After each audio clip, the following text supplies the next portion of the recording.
देशद्रोही घोटाळा घोषणांप्रकरणी जेएनयूच्या अहवालात कन्हैया उमर आणि अनिर्बान यांच्यासह 5 विद्यार्थ्यांना विद्यापीठातून काढून टाकण्याची शिफारस करण्यात आली आहे। मात्र यावर अंतिम निर्णय हा व्हाईस चान्सलर आणि चीफ प्रॉक्टर घेणार आहेत। जेएनयूत 9 फेब्रुवारीला झालेल्या देशविरोधी घोषणाबाजी प्रकरणी विद्यापीठ प्रशासनानं एक उच्चस्तरीय चौकशी समिती नेमली होती। या समितीनं आपला अहवाल सादर केलाय। याच अहवालात 5 विद्यार्थ्यांवरती बडतर्फीच्या कारवाईची शिफारस देखील करण्यात आली आहे।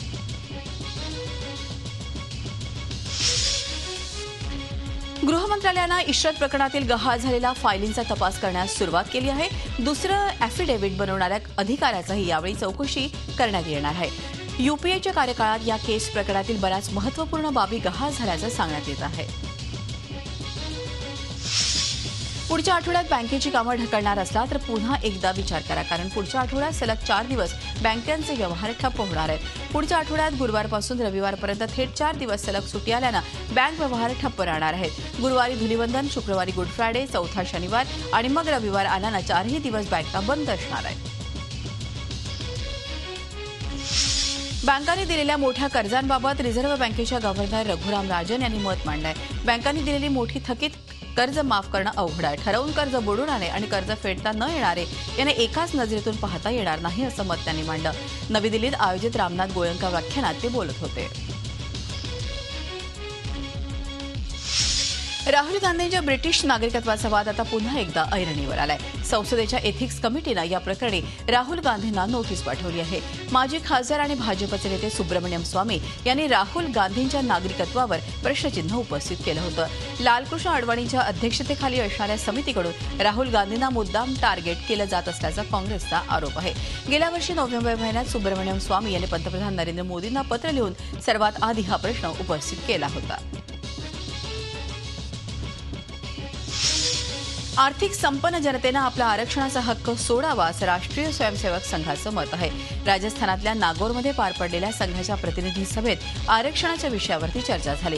त्यावर भूमिका स्पष्ट करताना सरकार्यवाह भैयाजी जोशी यांनी आरक्षणाचा फायदा घेऊन आर्थिक संपन्न जनतेनं आरक्षणाचा त्याग करायला हवा असा ठराव मंजूर करण्यात आलेला आहे। 4 राज्यांच्या निवडणुका तोंडावर असताना संघानं केलेल्या या विधानामुळे आता पुन्हा एकदा वादाला तोंड फुटण्याची शक्यता आहे। दरम्यान हाच मुद्दा सोमवारी राज्यसभेतही चर्चेला आला। यावेळी आरक्षणाच्या सध्याच्या धोरणाला कुठलाही धक्का लागणार नाही असं राज्यसभेत अरुण जेटलींनी म्हटलं आहे। तर संघाच्या या वक्तव्यामुळे आरक्षण धोक्यात येत असल्याचा आरोप मायावतींनी केलाय।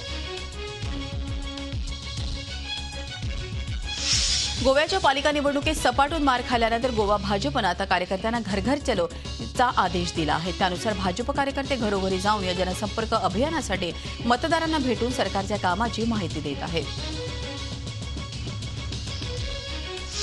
गोवा विधानसभेच्या अर्थसंकल्पीय अधिवेशनाला सुरुवात झाली आहे। या अधिवेशनात 4 महत्त्वाची विधेयकं मांडली जाणार आहेत। मात्र अधिवेशनाच्या पहिल्याच दिवशी किनाऱ्यांवरील स्वच्छतेच्या योजनेबाबत विरोधकांनी सरकारला धारेवर धरलं। यावरून विरोधकांनी घातलेल्या गोंधळामुळे कामकाज 2 वेळा तहकूब करावं लागलं।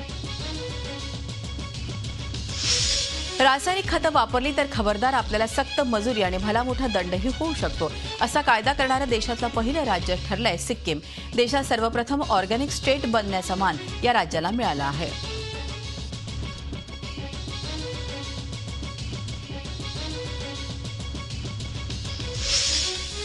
सततच्या मुसळधार पावसामुळे वैष्णोदेवीजवळ दरड कोसळल्यानं दर्शन घेण्यासाठी भाविकांच्या अडचणी आता वाढल्या आहेत। तब्बल 30 फूट परिसरात रस्त्याला मोठ्या भेगा पडल्या असून रस्ते पूर्णपणे खचले आहेत। त्यामुळे लिफ्ट आणि सीडीनं चढून भाविक वैष्णोदेवीचं दर्शन घेत आहेत। तसंच व्हीआयपी गेटही खुलं करण्यात आलं आहे। काश्मीरच्या अनेक भागांमध्ये मोठ्या प्रमाणावर बर्फवृष्टी सुरू आहे। राजस्थानामधील जोधपूरमध्ये दिव्यांग कलाकारांनी सुंदर कला सादर करत उपस्थितांना मंत्रमुग्ध केलं। राजस्थान संगीत नाटक अकादमीतर्फे आयोजित अखिल भारतीय नृत्य सोहळ्यामध्ये या कलाकारांनी ठसा उमटवला। दिल्लीतील एलबीटी अनलिमिटेड फाउंडेशनचेही कलाकार होते। व्हीलचेअरवर बसून माँ तुझे सलाम, वंदे मातरम या गीतांवरील सादर करणाऱ्या उपस्थितांनी मोठी दाद दिली।